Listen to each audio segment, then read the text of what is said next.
Greetings YouTubers, this is the Juice 1998 and welcome to Press Start, where we talk about a game's roots and its impact today.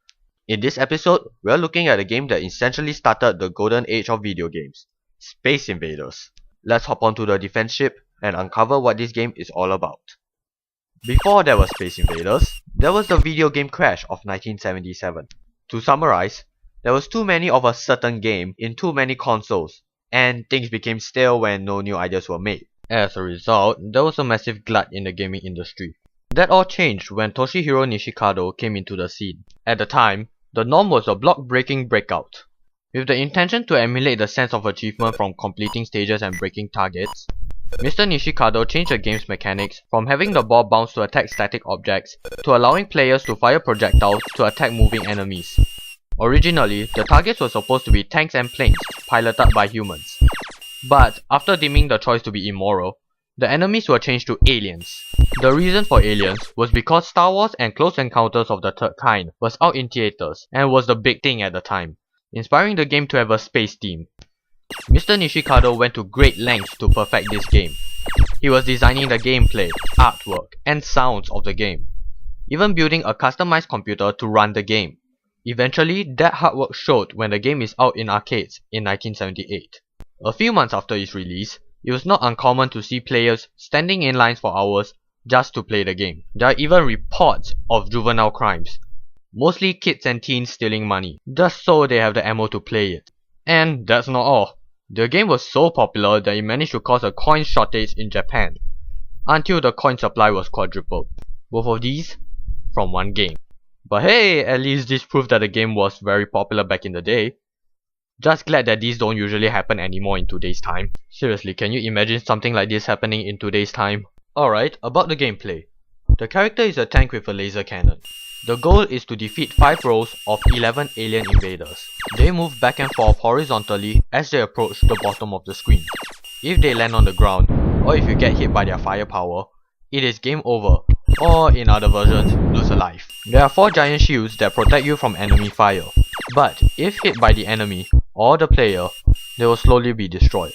Sometimes, a giant alien ship will fly across the screen and can be shot for bonus points.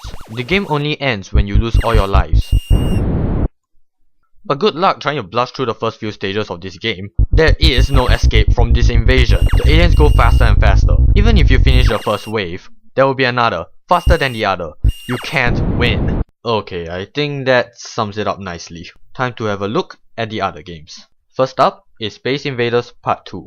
This game had color graphics, an attract mode, and added an intermission between gameplay. The first game to have something like that. Also, to explain what's an attract mode, it is a pre-recorded demonstration of the game that is displayed when it is not being played. The main purpose is to attract passers-by to play the game. In terms of basic gameplay, nothing's really changed. Moving on is Space Invaders 2. Yeah, it's a different game with a very similar title. It gets really confusing at first. The main selling point of this game is that it has a multiplayer mode.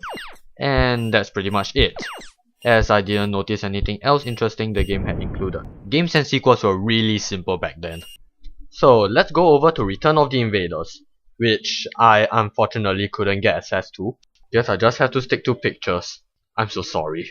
The 2 major additions are the inclusion of backgrounds, hooray, and the fact that the aliens now have more complex move patterns.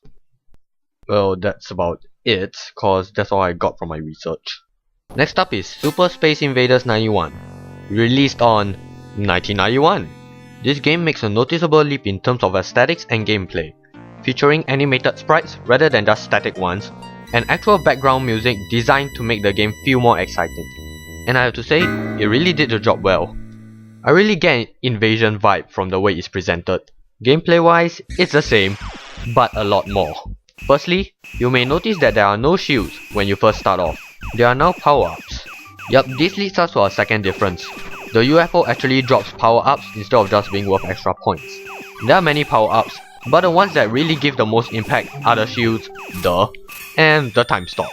Thirdly is the inclusion of bosses, and let me just say, they are really tough. But they are the fun kind of tough. Lastly, the fourth inclusion is the bonus stages, where cows are being kidnapped by aliens and your job is to shoot them before they get away. Keep in mind, You can misfire and hit the cows, which is very likely considering the sprite size. Finish that and you'll be awarded bonus points. Overall, pretty great game, and it's a big step from the originals.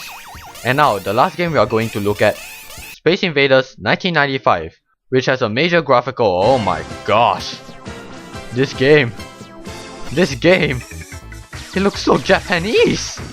Not like there's anything wrong with that, it's just that it's one major contrast to a style we are used to. I mean, previous games are edgy, this one is just kawaii. Okay fine, different art styles, enough. One main thing you will notice is that there are 5 defined playable characters, with different touches of personality and variations with the way their charge shots work. Another thing is that whenever you lose your 3 lives, which is something that will definitely happen, you're allowed to resume with the chance to try out the other characters. Heck, even allowing you free shots at the aliens before they move again. Another thing about the aesthetics, there are clearer distinctions between the levels, as they are now categorized into worlds, each ending with a boss fight. In conclusion, this game can be seen as the more casual of the series, as it is more eye-catching and easier than the rest of the family.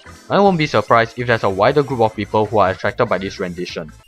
Overall, the Space Invaders series has been a fun ride to many. After all, it did manage to end the video game crash of 1977, showing that the world is ready for another game besides Pong. And Pong is the one that actually gave video games a place in pop culture. Not only that, it inspired users to pick up the art and went to make their own brilliant games. Pretty sure anyone who's a fan of video games know who Shigeru Miyamoto is. He stated that he considered the game that revolutionized the industry and was only interested after seeing the game. How about another one? There's also Hideo Kojima, who also stated that the game impressed him and got him interested in video games. Good and bad, it truly is the symbol to a style of an era we all live in. With that, this is The Juice 1998, and see you guys next time. Take care, signing off.